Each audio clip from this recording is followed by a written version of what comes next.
السلام عليكم ورحمة الله. سلم. قاعدين نحيو في الإصابة والطاج. شوفوا العرق شو العرق؟ ربي سبحانه يقول كان يقول كلكم راع وكلكم مسؤول عن رعيته.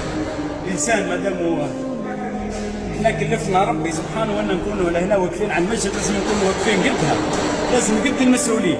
هاك شوفوا زين نحيو فيها نهبطوا في شهر والله عرق. أنا عدلكم برك تعرفوا كم تتعبوا وتخسر وحدك هيك برك. هذه تكليف مش تشريف.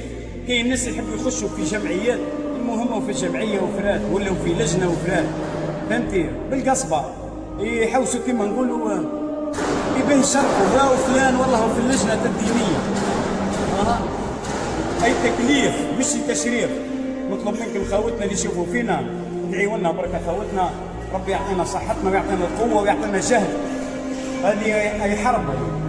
المهم نحن في الكيروت، لا تبغى نطلع الكيروت. هراء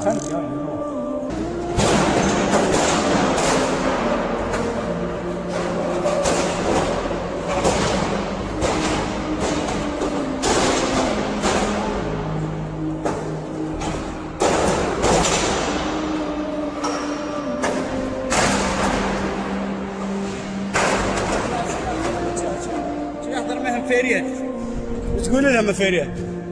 والله يا خوتنا ادعونا ربي يعيننا برك وخلاص. ها؟ قلنا ادعونا ربي يعيننا برك وخلاص. في السماع خوت هاي قبه. ها المهم هذا كامل بتوفيق من ربي. ما كي نتعبوا كي مكة نطلبوا ربي القبول برك والإخلاص في العمل، لا نريد لا جزاء. حبينا نعطوا لكم طرف تتعب برك. شوف لازم تسبل هاكا خيري. احمد شوف لازم تسبل. نهار اللي تفاهمت انا وقلت نخدم في الجمعيه هذه في المسجد هذا كان في الارض طيشت كلش. الدار كونوا يعيطوا لي يقولوا يجيب الخبز والله ما نجيب لهم وعندي خدمه لهنا. هاي قريب 10 الليل وانا صابوطاج قال لي غدوه لازم تجيبه، لازم نديوهولي. قلت لكم النهار الاول احنا قلنا تكليف مش تشريف.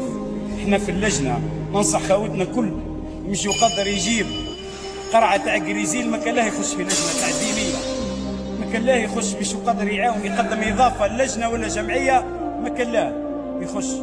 اللي كان عارف روح قادر جمعيته كل قادر تقدم اضافه خش، مش قادر غيره في الترونكيات. مش مع الهيل. خونا الهيل زيد من هنا والراس يا حسان. واه شاور يا حسان، شاور بيديك شاور. طيب السلام عليكم.